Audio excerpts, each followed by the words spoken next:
Nous allons accueillir notre papa, le pasteur Jean-Paul. Donc, si je me mets à parler de lui, je risque de faire la prédication. Mais ici, on va parler de Jésus. En tout cas, c'est Christ en lui, un témoignage énorme. Donc, nous voulons le recevoir. C'est notre Père, c'est notre formateur. C'est une bénédiction de l'avoir. Il est venu de Paris pour venir nous voir. Est-ce qu'on peut acclamer le Seigneur pour lui? Papa de 2 beaux enfants et d'une belle femme, maman Linda. Je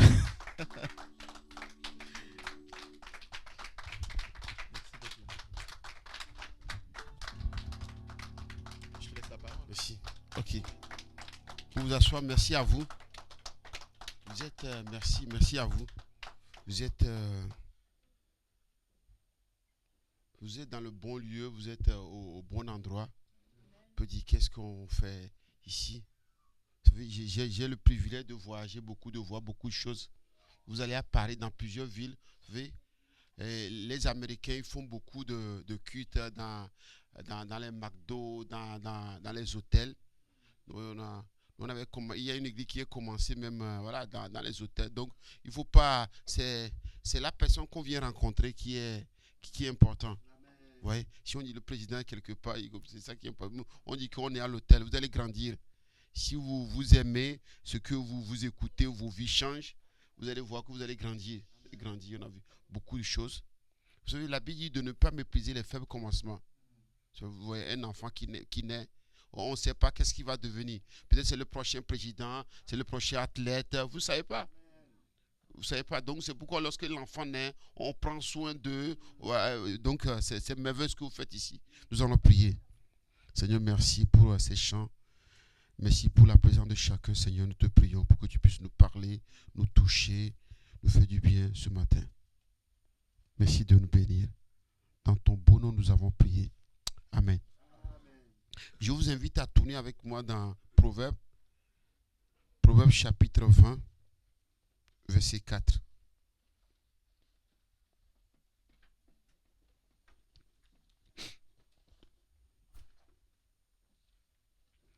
Proverbes 20, verset 4, il a dit ceci. À cause du froid, le paresseux ne laboure pas. Au moment de la moisson, il voudrait récolter, mais il n'y a rien.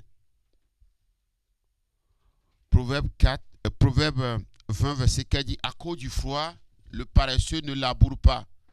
Au moment de la moisson, de la récolte, il voudrait récolter, mais il n'y a rien.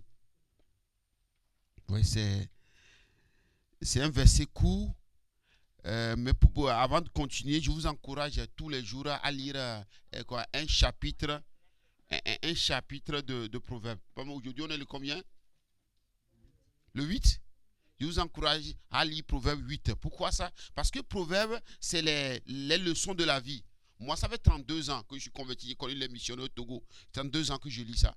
Tous les jours, je lis, vous vous réveillez, ou bien vous êtes dans le métro, vous êtes dans le train, vous prenez Proverbe 7, verset 1. Vous lisez tout et vous prenez un verset, vous méditez dessus.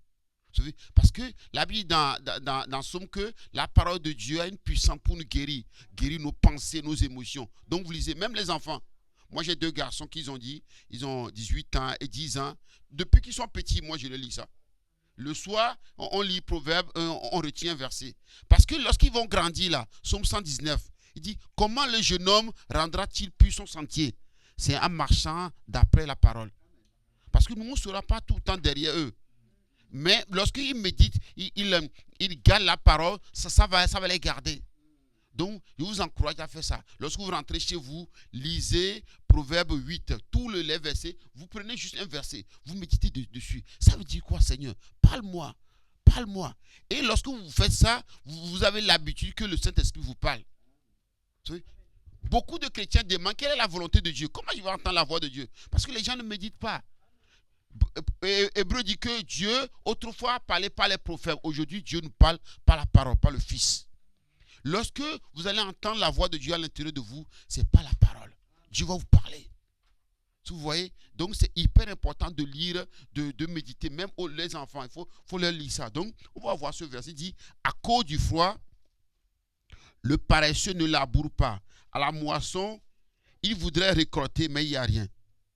À cause du froid. C'est la première chose qu'on voit. À cause du froid. Quoi le froid?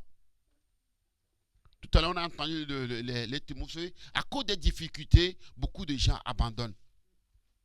En juillet, août, on a eu les Jeux Olympiques à Paris. Moi, j'étais là. J'étais au parathlète là, avec mes enfants au Stade de France. Je les ai amenés exprès qu'ils voient. On voyait pareil, les gens amputés d'un pied qui couraient, les gens amputés d'un bras qui couraient. On a vu le Français courir. Wow, quel courage ils vont avoir. Vous savez, on a vu même les aveugles, les gens qui ne voyaient pas, qui couraient avec un guide. Mon frère, tu peux venir? J'ai vu des hommes, des femmes aveugles, ils ont eu des lunettes, ils ne voyaient pas, mais ils couraient avec quelqu'un. Quelqu'un lui donnait le top, on mettait les choses, ils couraient. Mais ces gens, ils gagnaient. C'est quoi ça? À cause de leur cécité, tu peux t'asseoir, merci. À cause peut-être de leurs handicaps, ils peuvent arrêter de vivre. Vous savez, même nous, on est ici, on peut dire 80%, on est en forme, on n'a pas d'handicap. Vous imaginez? Donc, il y a beaucoup de chez les gens, à cause des déceptions, les gens ne veulent plus aimer, les gens ne veulent plus, vous savez, les gens ne veulent plus même se marier. Vous savez, mais ça engendre des choses. J'étais beaucoup dessus, je ne veux pas d'envoi. Donc, beaucoup de choses. Mais il ne faut pas que ça soit ainsi. Vous voyez? Grandissez, faites des choses. À cause de même des moqueries ici en France, ou bien en Europe, ici, les gens ne témoignent pas. On est là au travail. Tu es chrétien, non? Non, vous savez, il faut témoigner. À cause des moments au travail, ou bien à l'école, tu es chrétien, les gens se moquent. Non. Vous savez, la plupart des choses que nous voyons, c'est grâce à l'effort des chrétiens, au sérieux des chrétiens. Autant avant, les rois et les princes, ils confiaient leur bien aux chrétiens. Parce que, comme tu disais, il sait que le grand est chrétien, il est honnête, il ne va pas voler, il va rendre compte au roi, il va bien administrer. Beaucoup de choses que vous voyez ici, là, en Europe, mais partout, vous avez à Budapest, moi je vais partout, en Finlande, 80%, c'est les chrétiens qui ont géré ça. Et on voit ça.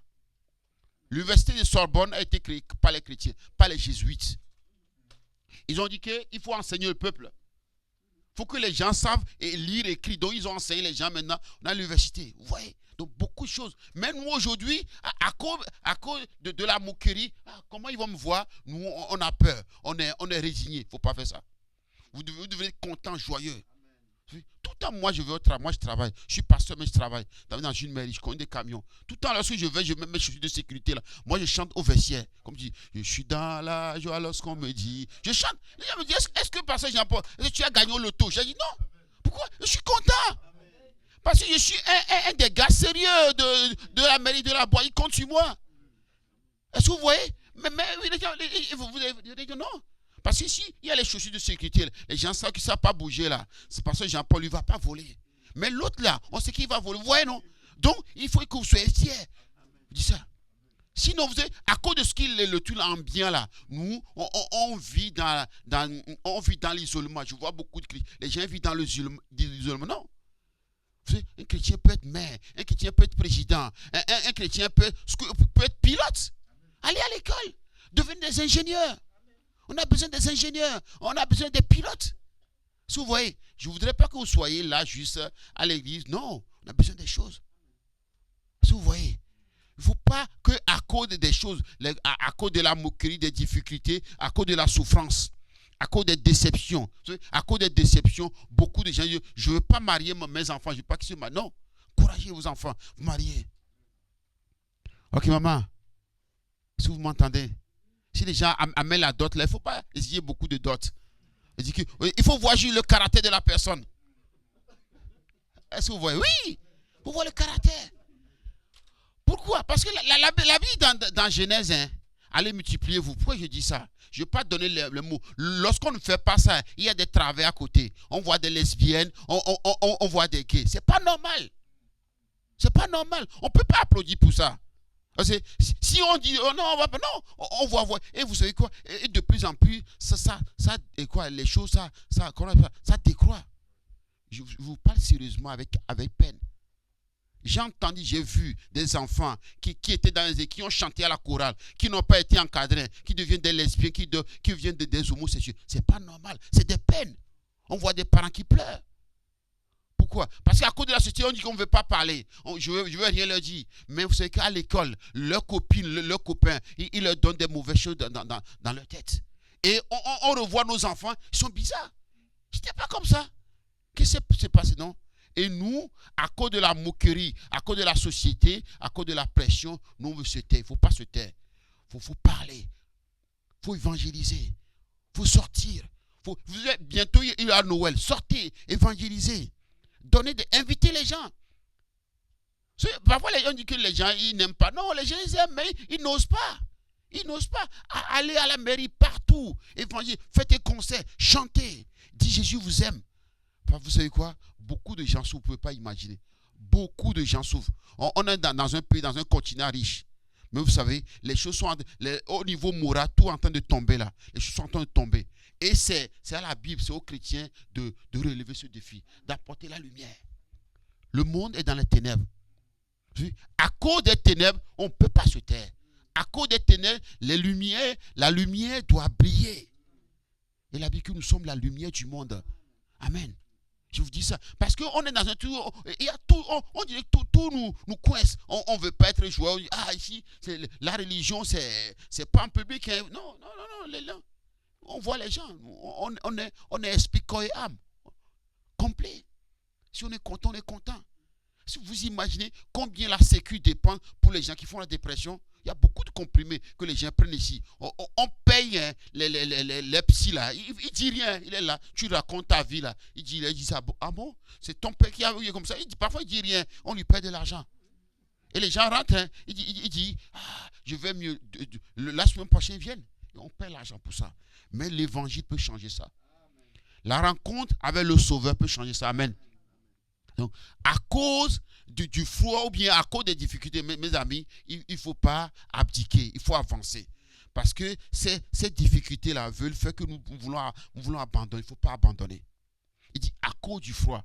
Et le froid, ça parle des difficultés, ça parle des obstacles. Mes amis, nous aurons beaucoup d'obstacles dans nos vies. Mais ces obstacles, il faut les franchir. Il faut les franchir.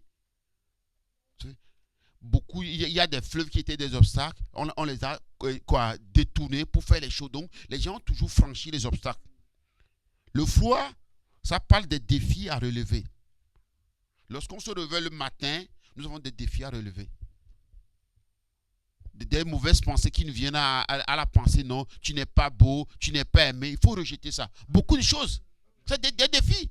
Et tu vois que, il dit, mon frère, tu n'es pas beau. Non, c'est Dieu qui m'a créé. La Bible dit dans Somme 131 que nous sommes créatures si merveilleuses. La beauté, ça dépend des gens. Toi, tu n'es pas belle. Non, quelqu'un va dire, toi, tu n'es pas belle. Elle est belle pour moi. Vous voyez? Parce que je suis une créature de Dieu. Donc, tout cela, c'est des défis. On apprend beaucoup de drames. Beaucoup de drames. Où dit à l'école, telle personne est harcelée et l'enfant se tue. Tu vas imaginer? C'est des douleurs pour les familles. Et quoi? Avoir un enfant, l'élever, grandir, et juste quelqu'un se moque de lui à l'école, l'enfant ôte sa vie. C'est terrible. Ou bien vous n'imaginez pas. Pourquoi? Parce que c'est le monde qui envoie ces choses. Et ces enfants, les enfants, ils n'ont pas l'élément pour faire face au défi. Donc nous avons des défis à relever.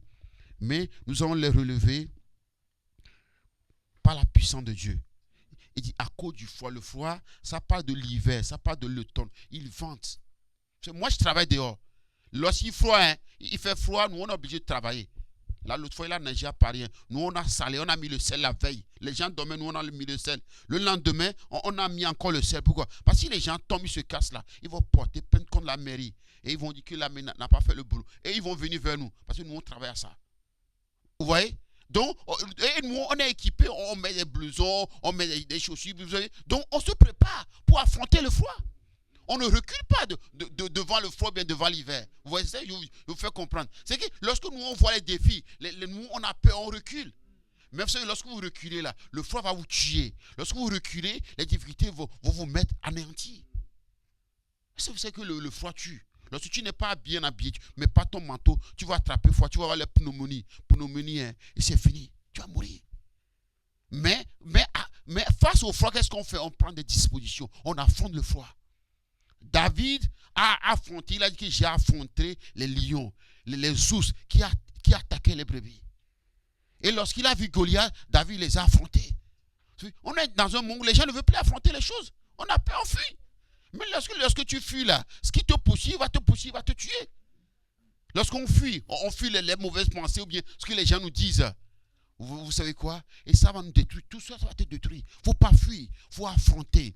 Mais pour affronter, on va affronter avec Jésus-Christ. Amen. Affrontons les choses avec Jésus-Christ. Affrontons les choses avec Jésus-Christ. Et Dieu va nous donner la victoire. David est allé, il a affronté Goliath. Et il a dit, le Dieu que je suis insulté, le Dieu là va me donner la force, la puissance. Je vais te décapiter. Je vais te donner quoi aux oiseaux. Et Dieu l'a fait avec David. Il est venu avec des langues. David est venu quoi? Il a pris 5 pierres dans le torrent. Ces 5 pierres parlent de la grâce de Dieu. De ce que David ne méritait pas. Et David il a envoyé une pierre. Hein. Comment une pierre? La pierre allait jusque là. C'est que c'est Dieu qui a dirigé la pierre de David. David lorsque tous les soldats ils avaient peur. Ils ne voulaient pas affronter ce géant-là. Ils reculaient. Mais David, il a dit par la puissance de Dieu, je vais aller affronter. Donc, David, à cause de l'intimidation, David n'a pas fui. Ne fuyez pas à cause de l'intimidation. Mais non, allez, dis Dieu, je suis faible, j'ai peur, je pleure, mais aide-moi, je vais aller. Et vous allez avoir la victoire.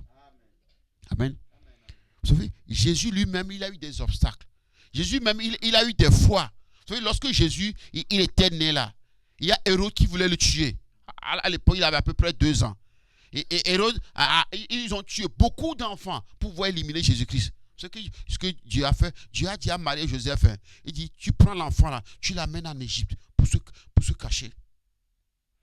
Et après, Dieu parle à Joseph, il dit, ramène l'enfant. Parce que Hérode qui veut le tuer, Hérode il est mort. Pourquoi? Parce que Jésus ne devait pas être tué par Hérode. Jésus est venu pour mourir sur la croix. Pour que nous soyons vivants. Pour que nous puissions avoir la vie éternelle. Donc, Hérode, Dieu ne peut pas permettre que Hérode tue Jésus-Christ. Vous voyez? Sinon, vous savez, imagine que Marie, elle est en train de pleurer. Oh, je viens d'avoir mon bébé. Oh, on va le tuer. Qu'est-ce que je vais faire? Mais non. Dieu parle à Joseph. Pourquoi je dis ça? Parce que Joseph va obéir. Joseph va quitter sa famille, il va quitter sa maison, il va tout quitter. Il dit, comment ça, moi je vais aller à l'étranger? J'ai mes choses ici. Donc du coup, vous voyez, imagine que vous êtes étudiant. Dieu dit que va dans un endroit, va dans une ville. Lorsque vous allez quelque part là, c'est une semence. Lorsque quelqu'un quitte ici, il va à Amiens, il va à Angoulême, il va à Perpignan. C'est une semence. Il faut aller le voir. Il va toucher les gens là-bas. Oui, non, je vais quitter ma famille, je vais quitter mes amis, je vais quitter, oui, et du coup, on ne veut pas obéir. Moi, j'étais jeune, j'avais à peine 21 ans lorsque j'ai quitté le Togo pour aller au Burkina comme missionnaire. J'ai passé 2 nuits, je pleurais, je veux quitter mes amis. Il y a un Camerounais qui était avec nous, je l'aime beaucoup, de Paul. Il me dit, pasteur Jean-Paul, il dit, Jean-Paul, t'es bon, c'est pourquoi il t'amène, vas-y. Et j'étais là-bas, on a formé les gens, on a fait la semence.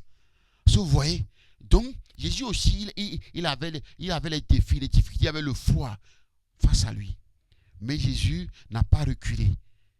Jésus a affronté cela par l'obéissance à la parole de Dieu. Donc, Marie et Joseph, ils ont obéi à Dieu, ils sont partis, mais ils sont revenus. Et là, Jésus-Christ a commencé son ministère. Jésus a annoncé la parole de Jésus, a guéri les gens qui avaient les pertes de sang. Jésus a guéri Lazare. Il a fait beaucoup de miracles. Beaucoup de miracles. Si vous voyez dans la Bible, il y a une scène où les gens voulaient pousser Jésus dans un ravin. Il y avait beaucoup de monde, ils voulaient le pousser pour le tuer. C'est ce que la Bible dit. La Bible dit que Jésus a esquivé, il est parti. Parce que son heure de mourir n'était pas encore venue. Il n'était pas venu pour mourir dans un ravin. Il n'était pas venu pour qu'on le pousse. Non, il était venu pour mourir sur la croix. Sur la croix de Golgotha, afin que le sang verse sur son côté, et sur son pied, sur ses mains. C'est cette mort qui était prédestinée dans Isaïe. Et Jésus-Christ est venu pour ça. Mais il n'a pas fui ça. Il est allé sur la croix. Et même sur la croix, vous savez ce que les gens disent? Si tu es le fils de Dieu, descends. Les gens se moquaient de lui. La créature se moquait du créateur. Vous imaginez? Ici, l'autre brigand, il est là. Il a dit, si tu es vraiment fils de Dieu, descends. Il se moquait de lui. Donc, même ça aussi, ça c'est le froid, c'est les difficultés. Jésus dit non, moi je viens mourir pour l'humanité, ils se moquent de moi. Non, ça ne vaut pas la peine. Moi, je veux descendre, je vais envoyer les anges, ils vont me descendre, c'est bon. Ils vont aller en enfer, non. Jésus a dit non. Vous savez quoi? Jésus a accepté cette mort. Il est mort sur la croix. La Bible dit que lorsque le temps est venu, Jésus a rendu l'âme. Jean 19, 13, tout est accompli. Il a dit, Père, tout est accompli. Je remets mon âme en tes mains. Jésus est mort. Vous imaginez? Il pouvait voir tout ça, là, tout ce que les gens ont fait. Mais il a accepté ça. Parce qu'il sait qu'à côté de ça, il va ressusciter. Il y a l'église qui va sortir. Amen. Ne fuyons pas. Regardons ce qui va sortir de ce que nous allons faire. Regardons ça. Et ça, c'est merveilleux. Il dit, à cause du foie, à cause des obstacles, à cause des moqueries, n'abandonnons pas, n'abdiquons pas. Il dit, la suite du verset, il dit que le paresseux ne laboure pas. Normalement, on ne doit pas dire le paresseux, normalement, on doit dire le cultivateur. C'est un cultivateur. Il est là pour cultiver. Nous, on est des chrétiens. Nous, on nous appelle des chrétiens. Nous, on n'est pas des gens de rien. Nous, on est des hommes que Dieu a appelés. Il dit, le paresseux, mais c'est le cultivateur. C'est l'enfant de Dieu. Nous, on est des enfants de Dieu. Un enfant, ça veut dire quoi? Ça engage, le cultivateur, ça engage qu'il doit cultiver, il doit être courageux. Il doit être travailleur. Il doit labourer. Lorsqu'on va à l'école, on est appelé à travailler à l'école. Lorsqu'on est dans un travail, on est appelé à travailler pour qu'à la fin du mois, on nous donne un salaire. Donc, le monsieur ici, il est appelé paresseux. Il doit faire quelque chose, mais il fait le contraire, il est paresseux. Mes amis, ne soyez pas paresseux. Soyez des gens courageux. Soyez des travailleurs. Comme je dis, beaucoup de choses que nous voyons dans le monde, c'est fait par des gens courageux. Les gens qui travaillent, des travailleurs. Ce n'est pas des paresseux. Si tu es paresseux, les choses ne vont pas avancer. Pourquoi on dit ça? Parce que l'homme a peur de faire des efforts. Et comme il ne veut pas faire des efforts, il veut la facilité. C'est ça qui engendre aujourd'hui qu'on voit les vols, la facilité. Il y a beaucoup de jeunes, beaucoup de gens qui vendent la drogue. C'est l'argent facile. On appelle ça l'argent facile. Je ne veux pas travailler. Alors que Dieu nous appelle à faire de l'effort, à avoir la détermination, à marcher par la foi. Et comme je disais tantôt, Jésus lui-même, il est courageux. Et il y a un chant qu'on chante là, qu'il est courageux. Il est courageux, il est merveilleux. Jésus, il est courageux. Mes amis, pour affronter la vie, même lorsqu'on va grandir, pour avancer, hein, il faut du courage. Et ce courage, c'est Dieu qui nous le donne. C'est un courage intérieur. Il ne faut pas être paresseux. Si on l'a pas ça, il faut demander à Dieu. Il faut prier. Il dit, je suis faible, mais agis pour moi. Mes amis, tous les êtres humains sont faibles, ils ont peur. Tous, on veut aller, vous savez, la paresse, c'est des vices. On appelle les vices. C'est comme le vol, c'est comme mentir. Tout ça, c'est des vices. Mais il y a aussi des vertus. Lorsqu'on voit dans Proverbe 31, on voit les vertus. On dit la femme vertueuse, elle se lève le matin, elle fait ci, elle fait ça. Ça, c'est les vertus. Allons vers les vertus de Dieu. Le vertu, c'est le courage. Si vous voyez quelqu'un qui a des vices là, si on n'arrête pas maintenant là, ça va continuer. Celui qui ment aujourd'hui, vous savez quoi? Après c'est quoi? Il va voler, après il va tuer. Lorsqu'il tue, il va mentir. Donc, les vices, ça c'est les traits que nous avons reçus de Adam et Ève. C'est notre vieille nature pécheresse. Mais aujourd'hui, nous sommes enfants de Dieu. Il y a des vertus en nous. Pierre va dire que à telle chose, il faut ajouter telle chose. Nous avons des vertus. Aimer, c'est une vertu. Pardonner, c'est une vertu. Être courageux, c'est une vertu que Dieu donne. C'est Dieu qui nous donne ça. Et il nous donne par le Saint-Esprit qui agit en nous. C'est merveilleux. Vous savez, lorsqu'on voit dans l'histoire de l'Église, on voit le courage des chrétiens. Les chrétiens qui vont partout pour évangéliser. Parfois, les chrétiens sont torturés à Rome. On voit le courage de ces chrétiens. On dit, tu renonces à Jésus-Christ, tu vis. Tu renonces pas, on te tue. Il y a des chrétiens qui étaient courageux, ils n'ont pas renoncé. Ils ont versé leur sang, mais pour témoigner. Et les gens voyaient ça. Vous savez ce qui s'est passé, les gens sont convertis. Étienne était lapidé. Lorsque vous voyez dans Actes, lorsqu'Étienne était lapidé, l'apôtre Paul était là. Il a vu le courage d'Étienne. Si Étienne était paresseux, il dit non, moi non, ce que j'ai dit, excusez-moi, il ne va pas lapider. Mais il lapidait. L'apôtre Paul était là, et c'est en ce moment qu'il était converti. Les commentateurs disent que la personne chez qui ils ont mis les habits, c'était Paul. Paul a vu ça, il a vu le courage d'Étienne. Il est cet homme, il est courageux. Cet homme, ce n'est pas un homme qui est paresseux ou bien qui renie. Mais il est courageux. Il croit un sauveur, il va mourir et il prononce un discours. Il dit, pardonne-leur. Il dit la même chose que Jésus-Christ. Et vous savez quoi? Paul, après, il est parti. Hein. Dieu l'a touché, il est converti. Vous voyez? Nous avons besoin de ça. Nous avons besoin d'être courageux, d'être des gens déterminés pour Dieu. Dieu va nous assister. Pas des gens paresseux. Parce qu'on est paresseux, vous savez, c'est le diable va ravir tout ce que Dieu nous donne. Et Dieu, lui, il est avec nous. Mais veuillez dire, à cause du froid, le paresseux ne laboure pas. Nous devons labourer. Mais regarde ici. Donc, le paresseux, il ne laboure pas à cause du froid. Regardez ce qu'il dit, la suite du verset. Il dit, à la moisson, il voudrait récolter. C'est quoi la moisson? À la moisson, c'est le temps des récoltes. C'est le temps des récoltes. Comment ça se dit? C'est un processus.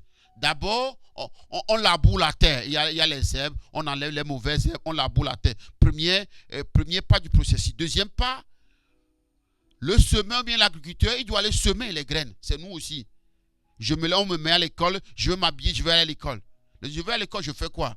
Je ne suis pas allé à l'école pour jouer. Je suis à l'école pour aller écouter le professeur. Pour aller écouter le professeur de maths, de physique. Bien, mais je suis allé au travail pour quoi faire? C'est pour dire ce que mon responsable va me dire. Il fait ci, il fait ça, fait ça. Il fait ça. Donc, on va labourer, on va semer. Ça, c'est ce que moi, je dois faire. Mais il y a une troisième chose, c'est que le laboureur doit attendre la pluie. La pluie doit venir. C'est la troisième étape. Et cette pluie-là, ça dépend de Dieu. Ça ne dépend pas de lui. Vous savez, il y a des choses que nous faisons, ça dépend de nous. Il y a des choses que nous faisons, ça dépend de Dieu. C'est Dieu qui vit. C'est Dieu qui va amener la pluie sur ce qui va semer, sur la semence. Quatrième chose que nous voyons, il faut que, lorsque la pluie arrive là, il faut que les graines, les fruits arrivent à maturation. Et tout ça aussi, c'est l'œuvre de Dieu. Ce que je vous dis par là, que nous sommes appelés à faire notre part. Et Dieu va faire sa part. Si nous ne faisons pas notre part, Dieu ne va pas faire sa part. C'est ce qu'on disait au début. Que notre part, c'est d'affronter le froid, Dieu va dans le courant. Notre part, c'est de labourer. Notre part, c'est pas de regarder. Ah, il fait froid. Non, je ne vais rien faire. Non, ça c'est ma part. Et la part de Dieu va venir aussi. C'est que Dieu va faire pousser la semence. Ce que vous étudiez à l'école, c'est Dieu qui va vous donner l'intelligence. Vous allez voir que Dieu va donner l'intelligence. Vous allez réussir. Ce que nous apprenons et nous allons appliquer au travail, c'est Dieu qui nous donne l'intelligence. Est-ce que vous voyez? Donc ça c'est notre, il y a la part de Dieu, il y a notre part. Mais faisons notre part et Dieu va faire sa part. Ça c'est merveilleux. Regardez ce qu'il est dit dans Psaume 126, versets 5 et 6. Il est dit, hein, tu peux arrêter s'il te plaît, pour qu'on puisse écouter, oui. Ça me dérange, merci. Il dit, ceux qui sèment avec l'âme moissonneront avec chant d'allégresse. Ceux qui sèment avec l'âme, vous imaginez, c'est que je vais pour semer, mais c'est avec l'âme. Ça me peine, je suis fatigué, j'ai mal au dos, j'ai pas envie, il fait froid. On sème avec l'âme, vous voyez. Lorsque vous allez à l'école, même l'agriculteur, tout ce que nous faisons ça avec l'âme. Mais regardez ce qu'il dit. Il dit, ils vont moissonner avec joie et allégresse. Il y a le temps de la semence avec des larmes et il y a le temps des récoltes. Pensez à ça. Beaucoup de gens ne veulent pas semer parce qu'on voit que les difficultés. Mais il faut penser, je vous encourage à penser au temps des récoltes. Des récoltes. Lorsque les enfants naissent, comme je disais, ils vont grandir. Ils vont grandir. Et ils vont devenir quelque chose. Et ils vont devenir notre joie, notre fierté. Tous on était enfants. La nuit, on était malade, les parents s'occupaient de nous. Ils avaient peur de nous amener à l'hôpital. Est-ce que comment il va? Il a 38 degrés, 42 degrés de fièvre. Les parents ils sont angoissés. Mais vous voyez, tout ça là, il part tout ça là. Et on voit que Dieu agit. Dieu guérit l'enfant. Et un jour, ils vont récolter. Ils vont moissonner. Vous regardez, ils vont moissonner avec joie et allégresse. Amen. Moi, je veux la joie pour l'allégresse. Vous allez grandir ici. Les gens vont venir ici. Et wow, il va dire, ah, Thomas, c'est moi qui l'ai amené. Je me rappelle, lorsque j'ai amené Lucille, lorsque j'ai amené Jean, waouh, on était, les débuts ici, vous allez être contents. Prenez des photos. Wow, lorsqu'on était là, nous on voyait ça. Ah, il y a 30 ans, on était là. Lorsqu'on était au lycée, ah, waouh. Celui qui m'a évangélisé en seconde au lycée, l'autre fois, il m'a envoyé une photo. On était tout petits. J'avais 16 ans, comme ça. Tu te rappelles? Il m'évangélisait sur les bancs. On avait fini les cours, on était assis. Et on avait pris une photo comme ça. C'est dans le cadre des GPU. Je dis, waouh! Il dit, waouh, tu imagines, ce petit, il est devenu pasteur. Waouh, il a eu des enfants. C'est merveilleux, ça. Vous voyez? Là, on est au temps des moissons, au temps des récoltes. Amen. Pensez à ça. Pensez à ça. Imaginez dans 5 ans, dans 10 ans, dans 20 ans. On appelle ça des projets à long terme. Imaginez ça. Vous savez, les présidents, les gouvernements, ils font des projets pour le pays. Même parfois, ils ne sont pas là. Mais ils vont dire, waouh, c'est nous qui avons imaginé ça. C'est nous qui avons projeté ça. C'est nous qui avons planifié ça. Et c'est arrivé. Waouh, ça c'est le temps des moissons. Mais souvent, nous, on ne voit pas ça. On voit juste le temps où on va semer avec l'âme. Waouh, c'est difficile. Mes amis, la vie est difficile. Je ne peux pas dire le contraire. Je ne peux pas dire la vie est difficile. Pour personne, la vie n'est facile. Même pour le président, la vie est difficile. Vous savez pourquoi? Parce que le président ne peut pas sortir dehors comme nous. Il peut pas, il est obligé d'avoir, même des premiers ministres, parfois, ils ont dit qu'il ne veut pas que les gars du corps soient avec eux. J'ai lu des histoires, il dit, comme c'est tellement difficile, hein, et un jour, un président, il était aux toilettes, il y avait des gars du corps. Est-ce que vous me suivez jusque dans les toilettes? Dans l'Élysée, à l'Élysée. Mon frère, tu vois, est-ce que tu peux aller à l'Élysée? C'est difficile d'aller à l'Élysée, mon frère, n'est-ce pas?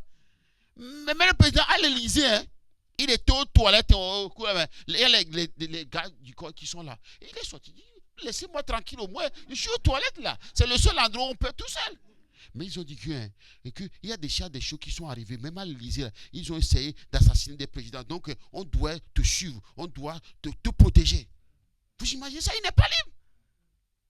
Lorsque Édouard Philippe était premier ministre, sa femme sortait à Paris en catimini, sans les gars du corps, il ne voulait pas. C'est trop encombrant. Tout le temps, on nous suit. Je veux manger. Tu veux manger avec qui? Tu vas où? Tu vois. Eux, ils ne sont pas libres. La vie n'est pas facile pour eux. Nous, on voit juste l'argent qu'ils ont, le presque qu'ils ont. Mais non, nous, on a une vie simple. Est-ce que vous voyez? Donc, c'est pour vous dire que tous, on est logés à la même enseigne. C'est que la vie n'est pas simple. Mais pensez à la moisson. Vous savez pourquoi ils sont là-bas? Ils ont le privilège. Ils sont là-bas parce que Dieu les a mis là-bas. Mais ils sont là-bas, ils ont l'argent. Si moi je peux être là-bas, je veux être là-bas, mon frère. Si tu es ministre de la culture, il faut être là-bas. Oui, parce que lorsque tu es là-bas, tu vas avoir une influence, tu vas agir. Ben oui. Est-ce que vous voyez? C'est ça qu'il faut voir. Parce que nous, on voit que les contraintes. Les contraintes. Moi, c'est vrai, moi je travaille tôt. Mais j'ai un privilège. À 14 h je suis chez moi, je suis à la maison. Je peux aller chercher mon fils à l'école. Je peux l'amener au foot. Je peux même prendre même le goûter avec lui au parc. Et wow. Les parents ne voient même pas les enfants. C'est les étudiants qui viennent chercher les enfants. Et lui, il rentre à 22 h, il est fatigué. Oui, mais il est même déjà à 5 h, moi je suis déjà debout, je suis déjà dehors. Mais c'est fatigant. Parfois, je reviens à la maison, je fais une sieste. Je prends une doliprane parce que je suis fatigué et je peux le chercher à l'école à 16 h. Waouh, c'est merveilleux. C'est que tu as des difficultés à côté. Mais regarde la moisson, regarde les bonnes choses. Mais nous ne voit pas ça. On est là toujours, on se plaint. Ah oui, ça. Mes amis, Dieu nous bénit. Amen. Pensez ce que vous avez à la fin du mois. Avec le travail que vous faites. Avec le travail, vous pouvez faire des choses. Beaucoup de gens disent qu'ils n'aiment pas le travail. Je vais laisser le travail. Ne laissez pas le travail. 80% des gens n'aiment pas le travail. Ce n'est pas ça le problème. C'est ce que tu fais après ton travail. C'est ce que tu fais avec ton argent qu'il faut voir. C'est qu'il faut voir. Ah, l'ambiance de travail, ça ne me plaît pas. Et tu démissionnes, tu vas de lieu en lieu. Moi, je vois comme ça des gens qui viennent de service en service. Mais il veut revenir dans un service. Non, c'est trop tard. Et les gens, ils ont plus. Lui, il a pris ta place. Mon frère, il a pris ta place. Parce qu'il cherchait du boulot, il cherchait du travail, il a pris sa place. Moi, j'ai des collègues comme ça. Ils ont tourné. Pourquoi? Parce que lorsqu'ils changent de service, 6 fois de service, ils voient que c'est la même chose. C'est les mêmes ambiances. Les gens détestent, les gens font, les gens sont non. Mais il n'a pas de ressources internes pour faire face à ça. Donc, il fuit. Il fuit. Après, il a fait 7 services, il revient. Il veut être dans le service. Sauf que quelqu'un d'autre a pris sa place. Le frère a pris sa place. Vous voyez? Donc, il ne peut plus revenir. Il y a des gens, ils sont maintenant en reclassement. Donc, on va les reclasser. Reclasser, vous savez ça que ça fait. Si tu ne fais pas chaud, tu déprimes. Ah, je suis à la maison. Vous voyez, si vous dites, ne fuyez pas. Imaginez ce que votre salaire va vous permettre de faire. On va aller en vacances. On va donner aux enfants. On va s'occuper des enfants. On va louer cette salle. C'est vous qui payez ça ici. Imaginez ça. Ici, c'est nous qui payons. Waouh! Ce n'est pas la mairie qui paye. C'est nous. Je travaille, je me lève le matin, je paye. Et donc, vous voyez quoi? Vous savez, votre vie a une valeur. Si vous voyez, la moisson, le temps de la moisson, l'agriculteur voit tout l'effort qu'il a fait. Il a mis la graine par terre, la graine est morte, il y avait la pluie, il y avait tout ça. Il avait l'imperméable. Waouh! Maintenant, il voit, il y a le blé qui sort, il y a le maïs. Il y a les choses, on peut nourrir les animaux, on peut nourrir le monde entier. Vous savez, il y a des pays qui sont appelés le grenier du monde. Les gens ils nourrissent le monde. Lorsque moi j'étais petit là, on avait faim parfois. On amenait de l'haricot ou bien du riz. Ça venait des États-Unis. Waouh! Même l'huile. Les gens travaillent là-bas. Hein. Ils viennent nous nourrir. C'est quoi ça? Ils sont formidables. Ils sont courageux. Nous, on ne produit même pas la moitié. Les gens, ils produisent. Et ils produisent. Hein, ils ont fait l'huile, le blé, le maïs. Hein. Nous, on avait faim. On faisait la. C'est vérité. On nous donnait à manger. Nous, waouh! C'est quoi ces gens-là? C'est des gens courageux. Est-ce que vous voyez? Eux, ils ont produit, ils ont à manger, ils ont vendu. C'est resté. Hein. Et ils bénissent les gens. Et vous savez quoi? Joseph a fait pareil en Égypte. Joseph, Dieu lui a donné l'intelligence. Je vous dis ça pour faire le lien. Et vous pouvez faire pareil. Vos vies peuvent bénir les gens. Vous priez. Vous pouvez donner l'argent ici. Hein, sauver quelqu'un qui est au Burkina, qui est bien en Zambie. Passez par vous. Dieu nous a amenés ici, oui. Moi, il y avait des gens qui donnaient, on va aller à l'école. Parfois, moi, j'ai connu un aveugle dans le village où j'étais là. Il m'amenait partout. Moi, j'ai envoyé l'argent. J'ai mis à quoi, qu'on appelle ça, dans un métier, les métiers. Travail. Donc, vous voyez, mais si je ne vois pas ces fruits-là, face aux difficultés, je vais abandonner. Oh, je fais la musique. Mais le directeur musical, je connais plus que lui. Parfois, je jouais à mon chef, moi j'ai fait jusqu'à l'Oba. Moi, je connais, moi, j'ai travaillé à l'hôpital. Un jour, mon chef, là, il m'énerve. J'ai dit, il n'a même pas mon niveau. Lorsqu'il écrit, il fait des fautes. J'ai dit, non, moi, j'écris, c'est normal. J'ai parlé comme ça. J'ai dit, moi, j'étais à l'école plus que toi. Il m'a dit que moi, je savais 30 ans, 40 ans, et je suis moi le chef ici. Tu veux pas, tu pars. Mais vous savez, Dieu, j'ai eu ça après, j'ai réfléchi. Il dit, parce que Jean-Paul, sois humble. C'est l'humilité.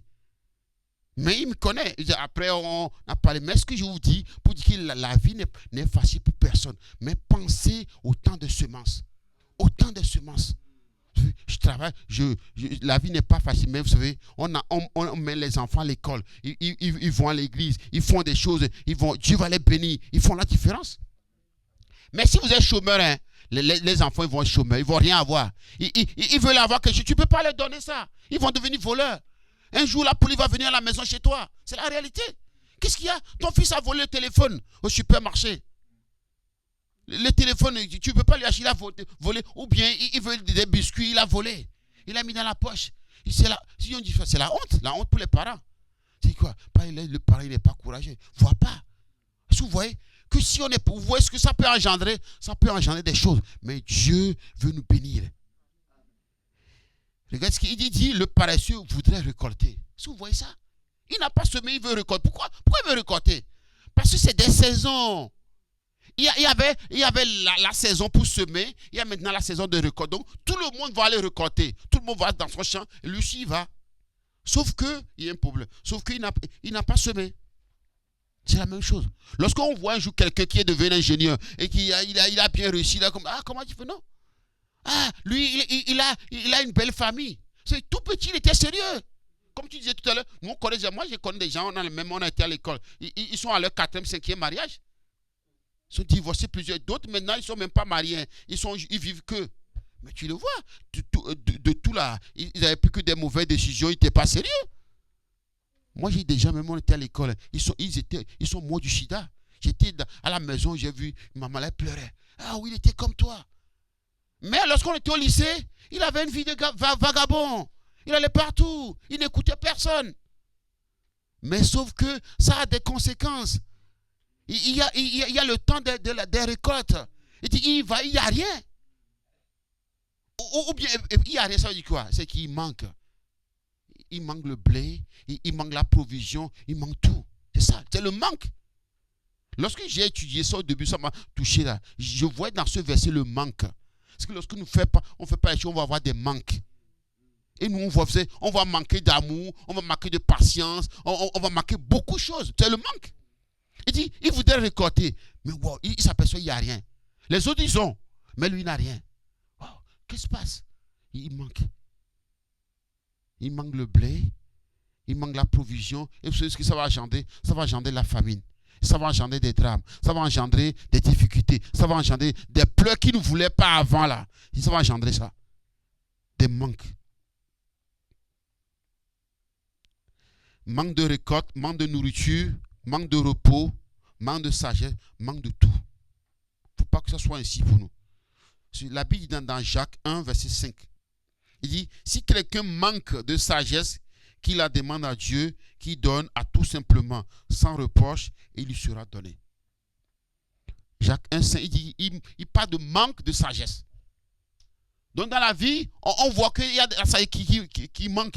Lorsqu'on voit dans Proverbe 6, on voit que lorsqu'on observe la fourmi, on fait comme la fourmi, on sera sage. Donc beaucoup de gens manquent de la sagesse, comme je dis. C'est un peu difficile, je démissionne. C'est un peu difficile, je ne veux pas, je chante. Ah, je ne veux pas aller, le mec, je ne l'aime pas. Est-ce que tu penses à ton demain, à ton avenir? Tu ne l'aimes pas. Mais lui, il va rester là-bas, il travaille déjà, lui. C'est demain, toi, tu ne vas même pas avoir le niveau. Tu ne vas rien avoir. Et tu veux être peut-être apprenti quelque part, ils vont t'exploiter. C'est ça, parce que toi, tu n'aimais pas le maître. Tu ne veux pas l'aimer, non. Tu vas faire que 9 mois avec lui, là. Que 9 mois. Il y a les vacances. Tu ne vas pas l'avoir tout le temps dans ta vie. Donc, demain, tu vas manquer. Tu ne vas pas avoir les choses. Donc, il dit, si quelqu'un manque de sagesse, donc on manque de la sagesse, on manque des choses. C'est la Bible qui dit, c'est Jacques qui dit. Donc, si on manque, on fait comment? Lorsqu'on manque, on ne reste pas là, on pleure, on dit qu'il la demande à Dieu.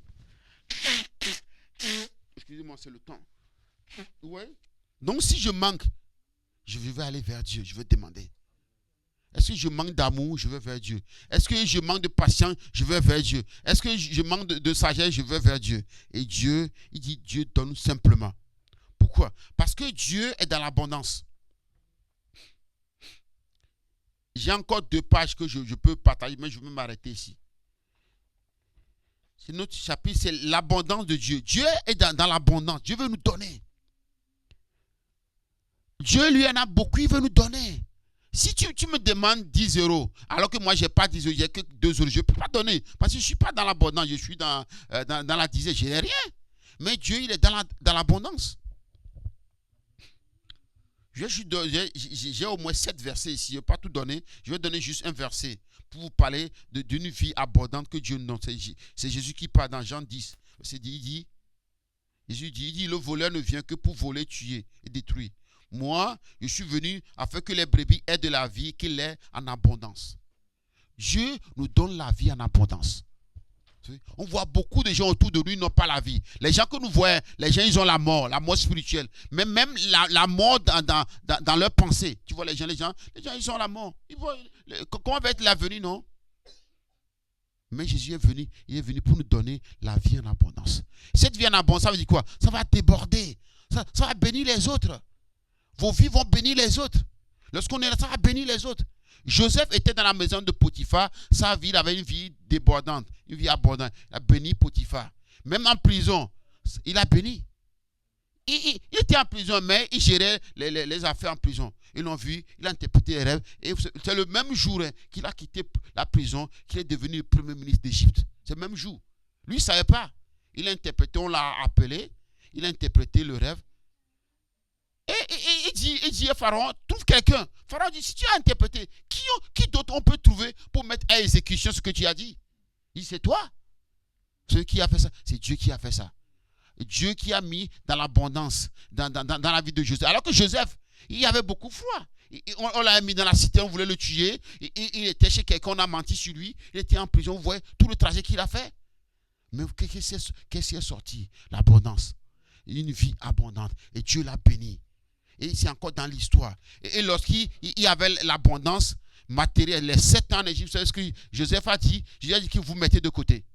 Vous mettez de côté. Vous mettez de côté. Les blés, le riz, tout, il mettait de côté. Vous savez quoi? Maintenant, la famille est venue, maintenant, il n'avait plus rien. Mais il y avait des stocks. Mais ça, c'est la sagesse de Jacques 1,5. C'est la sagesse de Dieu qui peut faire ça.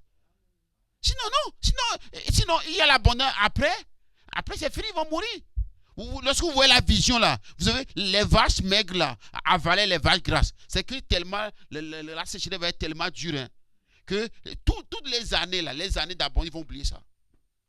Mais il faut la sagesse pour vivre ça. Il faut la sagesse pour trouver la solution.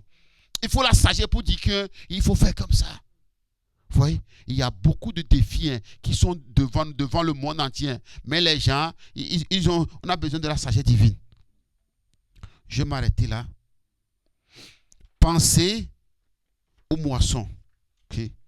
Pensons à la moisson, à la récolte. Et semons par la foi en Dieu. Je relis ce verset, Psaume 126 pour terminer. Et ceux qui sèment avec larmes, on ne va pas renier, on ne va pas dire qu'il n'y a pas de larmes. Il y a des larmes, il y a des douleurs, il y a des larmes. Je vous dis, la vie n'est pas facile, il y a des larmes. Mais regardez, ceux qui sèment avec larmes moissonneront avec chant d'allégresse. Ceux qui sèment, ceux qui marchent en pleurant, regardez ça, quand ils portent la semence, revient avec allégresse quand ils portent les gerbes. Lorsqu'ils vont avec des pleurs, vous voyez, on va avec des pleurs. Mais qu'est-ce qu'ils vont? Ils vont revenir avec allégresse et joie. Et Dieu veut la joie pour nous. La joie. Peut-être on a peur des choses, mais suivons Dieu. Marchons par la foi et Dieu va agir. Amen. Prions. Je vous invite à vous lever.